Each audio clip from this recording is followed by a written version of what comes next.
Komportable po ba kayo? Di ba ang sarap maging komportable? Relax. Chill. Ang tanong, bilang isang Kristiyano, ano bang ibig sabihin kapag ikaw ay komportable? Kwento po, mahigit 1.5 dekada na rin po nung ako'y lumisan sa pagiging kasapi ng isang lay missionary brotherhood. At ako po ay living single for the Lord known by choice. Aminin ko po, mahirap naging discernment period ko doon kasi pinagsasabay ko po yung trabaho sa bangko at yung pamumuhay bilang isang misyonaryo. Siyempre, meron kaming common time of prayer, mga common dinner, mga common na ginagawa bilang brothers. So makalipas ang 2 taon ko doon, ako po ay nagpaalam na sa brotherhood. At eventually, nabawasan na rin po yung service ko sa ministry namin sa lingkod ng Panginoon. Ngayon naramdaman ko tuloy kung gaano ba kaginhawa pala ang buhay ng isang komportableng Kristiyano. Alam mo yon, wala masyadong service. Pagkatapos mo sa trabaho, uuwi ka na lang, manonood ng TV, magdamag. Kapag ako po ay attend ng prayer meeting, dati busy ako sa harap.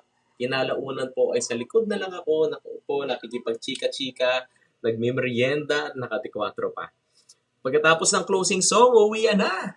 Wala na akong lilikpitin. Sarili ko lang po ang dinala ko. Napaka-komportable maging komportableng Kristiyano. Kaso lang nagtagali, napaisip din ho ako, kapatid. Teka, ito nga ba ang gusto ng Panginoon para sa atin? Maging komportableng Kristiyano.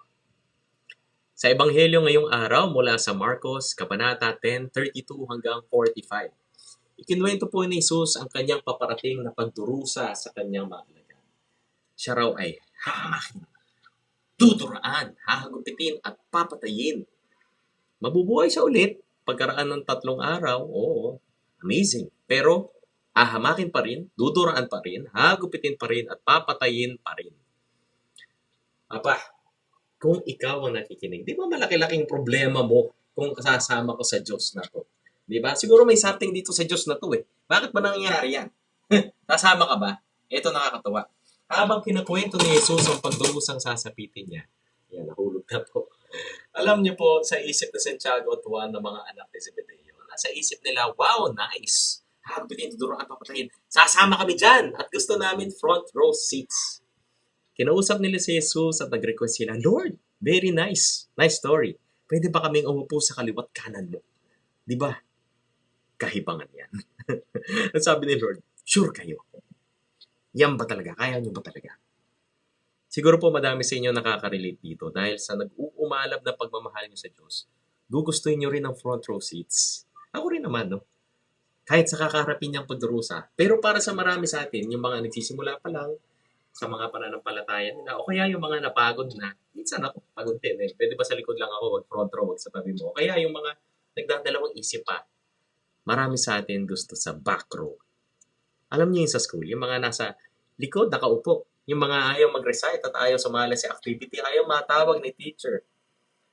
Bakit ba tayo ganun, no? Pagod na ako, wag ako. Madami po akong problema, wag ngayon. Di ako worthy, di ako ready. Sa Santiago na lang at si Juan, total gusto nila. Kaya na nila yan. Okay na ako, maitapa ko lang ng kaunti yung paa ko sa langit. Maisabit ko lang daliri ko ng ganyan. Basta di lang ako mahulog, nasa langit pa rin. Di naman ako kailangan upo sa kanan at kaliwa, nasa langit lang. Di naman kailangan malapit masyado sa aksyon. Dito po ako sa likod, kasama pa rin ako, pero hindi ako pagod. Nakaka-relate ka ba, kapatid? Ngayon pong araw na to, baguhin natin yung pagiging komportable at gawin nating pagpapakahirap. Parang hindi natin maganda pakinggan yan. No? Bakit tayo magpapakahirap? Unang-una dahil ang Diyos natin ay bumaba sa lupa, hindi para maging komportable, kundi para magpakahirap, para sa ikatutubos ng marami. Pangalawa, hindi itinuturo sa Biblia ang pagiging komportable. Sa katunayan, itinuturo sa atin ang kabaliktaran. Kaya hindi po attractive ang pagiging Kristiyano.